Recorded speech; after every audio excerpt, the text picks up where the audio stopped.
आगे क्या होना चाहिए? ये जो काउंसिलर है ये रावण है। अच्छा। हाँ जी, ये ज्यादा वोटों से जीत गया जी। तो अहंकार। अच्छा।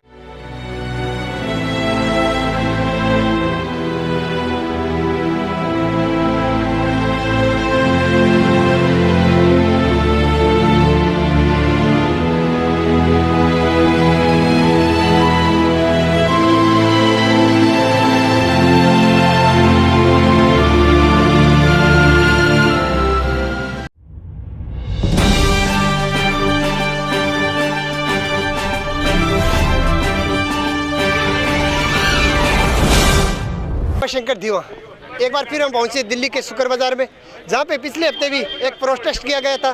तय बाजारियों ने प्रोटेस्ट किया था कि निगम पार्षद है वो वसूली करते, उसी को लेकर हमने विधायक साहब से बातचीत की और आज जनता के मध्य विधायक साहब भी पहुंचे तो उनसे भी जानेंगे कि मामला क्या है और कब तक सुलझ सकता है। सर, जो शुक्र बाजार के तय बाजारियों का जो मामला था, एमसीडी और स्थानीय जो निगम पार्षद पे इल्जाम लगाया था, कहीं आपने इसके ऊपर इंक्वायरी की या लेटर ही बनाया? सिर्फ देखिए, जैसा कि इन लोगों ने बताया, पिछले 35-40 साल से ये मार्केट लगती आ रही है। बड़े दुर्भाग्य की बात है कि पिछले 2 हफ्ते से इन लोगों को परेशान किया जा रहा है। गरीब लोग हैं, एक दिन की तो बात है, शुक्रवार की, वो भी आफ्टरनून में, तो अपनी रोजी रोटी कमा रहे हैं गरीब लोग, इनको ऐसा एकदम से डिस्प्लेस नहीं करना चाहिए। इन लोगों ने मुझे एक पत्र दिया था, ज्ञापन दिया था, उसको मैंने मुख्यमंत्री को, जो लोकल पुलिस है उसको और कमिश्नर एमसीडी को भेज दिया है, क्योंकि आज चुनाव चल रहा है एमसीडी का, तो शायद यहाँ चुनाव आज ख़त्म हो जाएगा और उसके बाद मेरी पूरा प्रयास है कि भाई इस समस्या का समाधान जल्द से जल्द कराया जाए। सर, बात करूँ तय बाजारियों की, एक दुकान के आगे दूसरी दुकान लगा दिया जाता है, जिसके कारण रास्ता जाम हो जाता है। स्थानीय नागरिकों से भी हमने बातचीत की, तो जो दुकानदार अगली दुकान के आगे दुकान लगाता है उसके ऊपर भी कार्रवाई होनी चाहिए। इसीलिए मैंने इनको कहा कि जो दुकानें लगाते हैं उनका भी सहयोग चाहिए।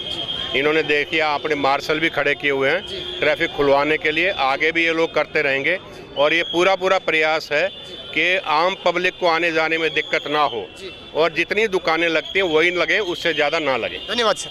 साहब, जो तय बाजारियों जो आपका मामला है, जो पिछले शुक्रवार को हुआ, तो आज हमने दोपहर को विधायक साहब से बातचीत की और आज आपके मध्य विधायक साहब भी पहुंचे। आपकी मांग जायज़ है कि जो 30-35 साल से जो बाजार लग रहा है उसको नहीं हटाना चाहिए, लेकिन जब हमने स्थानीय नागरिकों के बीच में सर्वे किया तो एक बात सामने निकल के आती है कि एक दुकानदार, मैं ये नहीं बोलता कि सारे दुकानदार मिले हुए, कुछ दुकानदार अपनी दुकान के आगे दूसरी दुकान लगाते हैं, जिससे कि गैदरिंग में बढ़ जाती है और लोगों को नुकसान होता है। तो आप लोगों की इसके ऊपर भी विचार करना चाहिए। देखो, जो वीकली बाजार है ये दोनों तरफ के बाजार है। ये जनता के हित में भी है और अपने हित में भी है।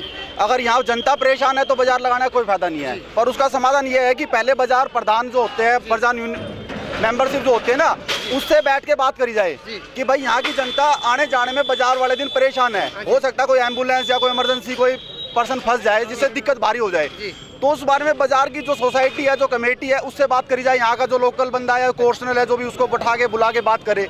अब जैसे कि आज बाजार है वीकली, अब सडनली इनको नोटिस मिला कि आज बाजार नहीं लगाना। अब यहाँ पे सब्जी वाले भी है जो कि हरी सब्जियां लेके आते हैं, फल लेके आते हैं, अचानक से उनको बोले कि बाजार मत लगाओ, तो उनका तो लाखों का या हजारों का, भाई हजार करके लाखों का नुकसान होता है। तो वो नुकसान कितना भारी नुकसान हो गया। इससे क्या होगा, ये कुआं खोदते हैं, शाम को पानी पीते हैं, रोटी खाते हैं, अपने घर चले जाते हैं, फिर ऐसे अगला दिन का शेड्यूल होता है।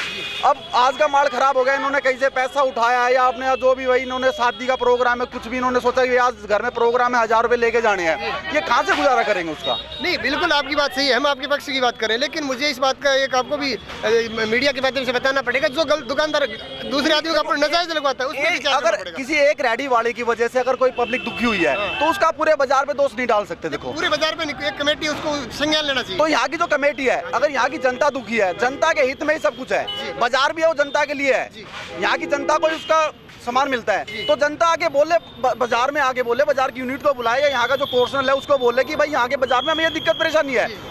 जैसा कि अभी देख पा रहे हो, अभी मैं आपको बताऊं कि बीजेपी की नेता जो पूर्व प्रत्याशी थी निगम पार्षद अरुणा राउत भी यहाँ पहुंची थी और उन्होंने भी ये वादा किया था कि आप लोग लगाओ, हम मैं भी देखती हूँ, और एमसीडी 15 साल उनके कब्जे में रही थी बीजेपी की। तो कहीं न कहीं ऐसा लग रहा है कि राजनीति हो रही है। देखो, राजनीति तो छोटा आदमी कभी करना जानता ही नहीं है। राजनेता आ रहे हैं अपना पापड़ बेलने के लिए, सबको आते हैं, उनकी कोई हमें उम्मीद नहीं है कि वो लगवा भी देंगे, पर कोशिश कर रहे हैं। चलो, हमारे लिए इसका बहुत धन्यवाद अरुणा रावत जी को भी, वो आए, उन्होंने हमसे बात भी करी। पर भूपेंद्र जून जी जो बात बोल के गए हैं, 35 साल से बाजार लग रहा है, उनकी छत्रछाया में लगता भी रहेगा। देखो हम स्पेशल किसी बंदे के बारे में कुछ नहीं बोल रहे कि भाई बंदा कोई कुछ कर रहा है। ये है कि भाई गरीब को परेशान मत करो। और आपने जो मैटर बोला बीच की लाइन के जो आपने आगे लगा रहे हैं, कोशिश करेंगे उसके अंदर भी कोई सोल्यूशन कर दी। बात यह है कि अभी बात रही निगम पार्षद की, हम निगम पार्षद के पास भी जाएंगे, उनसे भी उनका विचार सुनेंगे। जो शुक्र बाजार के लोग कुछ धरना कर रहे हैं, वो शुक्र बाजार के नहीं, वो बाजार लगाने वाले लोग नहीं हैं, बाहर से हैं, उत्पाद के लोग, उत्पाद मचाने के लिए आए।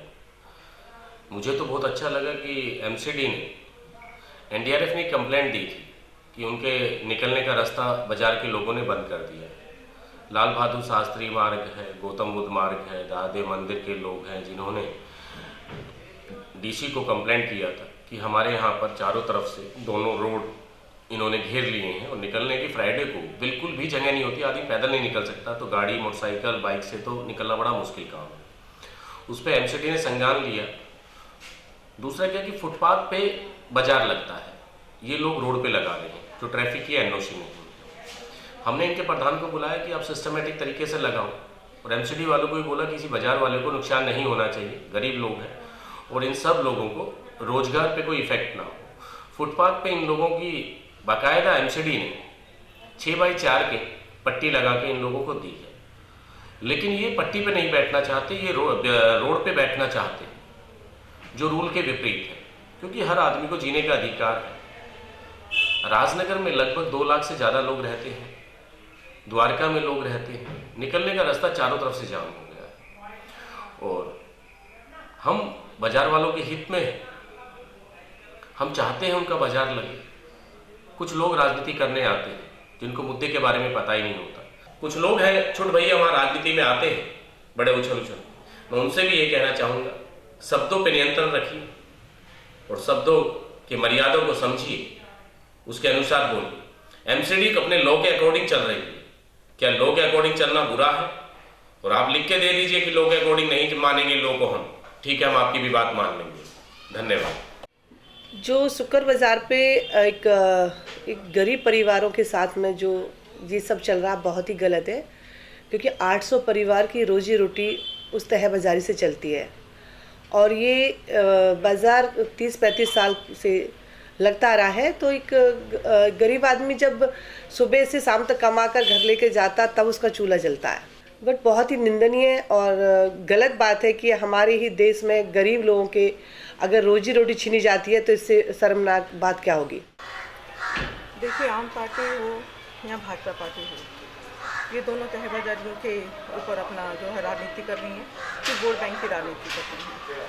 ये दोनों के दोनों उनका कोई पक्ष नहीं ले रहे हैं, ये उनके अहित की बात कर रहे हैं। और रही बात कांग्रेस की, कांग्रेस के समय में कभी ऐसा नहीं हुआ कि तहबाजारियों या फिर छोटे दुकानदार या बड़े दुकानदार को कोई आपत्ति आई हो।